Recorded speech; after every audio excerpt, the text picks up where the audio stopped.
కేంద్ర ఆర్థిక మంత్రి అరుణ్ జైట్లీతో సీఎం చంద్రబాబు సమావేశమయ్యారు. విభజన తర్వాత తొలి ఏడాది ద్రవ్య లోటు 13,000 కోట్లు భర్తీ చేయాలని విజ్ఞప్తి చేశారు. రాజధాని నిర్మాణం కోసం నిధులు ఇవ్వాలని కోరారు. పోలవరం ప్రాజెక్టుకు ఇప్పటి వరకు ప్రభుత్వం ఖర్చు చేసిన 1,600 కోట్లను చెల్లించారని జైట్లీని కోరారు.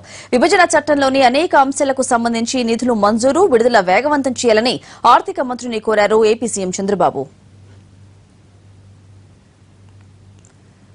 ఆర్థిక మంత్రి జైట్లీతో చంద్రబాబు సమావేశంపై పూర్తి సమాచారం మా కరెస్పాండెంట్ ప్రసాద్ రెడ్డి తెలుసుకుందాం. ప్రసాద్, జైట్లీతో చంద్రబాబు భేటీ వివరాలేంటి?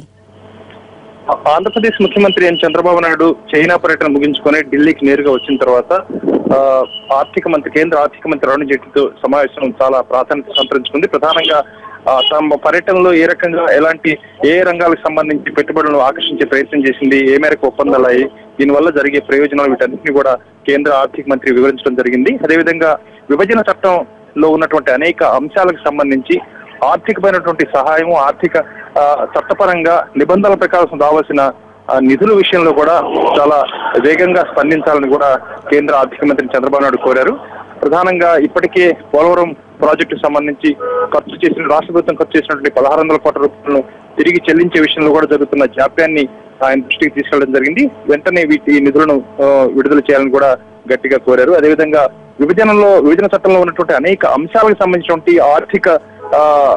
ఆర్థికమైనటువంటి విషయాలలో కూడా మరింత చొరవ చూపించి వెనువెంటనే రాష్ట్రానికి ఆర్థిక సహాయం అందించే విషయంలో కూడా కొంత మేరకు సహాయం చేయాలని కూడా కోరడం జరిగింది. అదేవిధంగా పోలవరం ప్రాజెక్టుకి ఇప్పటికే రాష్ట్ర ప్రభుత్వం కొంత మేరకు ఖర్చు చేసింది. దాదాపు 1,600 కోట్ల రూపాయలు ఖర్చు చేసిన విషయాన్ని కూడా తెలియజేసి వాటిని తిరిగి చెల్లించాలని, తర్వాత విభజన జరిగిన తర్వాత తొలి ఏడాది జరిగినటువంటి ద్రవ్య లోటు దాదాపు 13,000 కోట్ల రూపాయలు ఉన్నది. దాన్ని కొంత మేరకే చెల్లించారు. వాటిని త్వరితగతిన భర్తీ చేసి రాష్ట్రాన్ని ఆదుకోవాలని కూడా కోరడం జరిగింది. ఇలాంటి అనేక అంశాలు వారి మధ్య చర్చకు వచ్చాయి. రాష్ట్రాన్ని వేగవంతంగా అభివృద్ధి చేసేందుకు ప్రజలకు ఒక స్ఫూర్తిని, అదేవిధంగా ఒక విశ్వాసాన్ని కలిగించే విషయంలో కేంద్రం చాలా ఉదారంగా వ్యవహరించాలని అన్న అంశాన్ని కూడా కేంద్ర ఆర్థిక మంత్రిని కోరటం జరిగింది. మొత్తానికి హామీ చాలా గట్టిగా కూడా ఇవ్వడం జరిగింది కేంద్ర ఆర్థిక మంత్రి.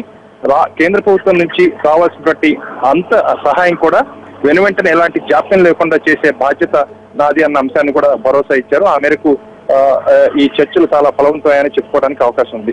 Right Prasad, thank you.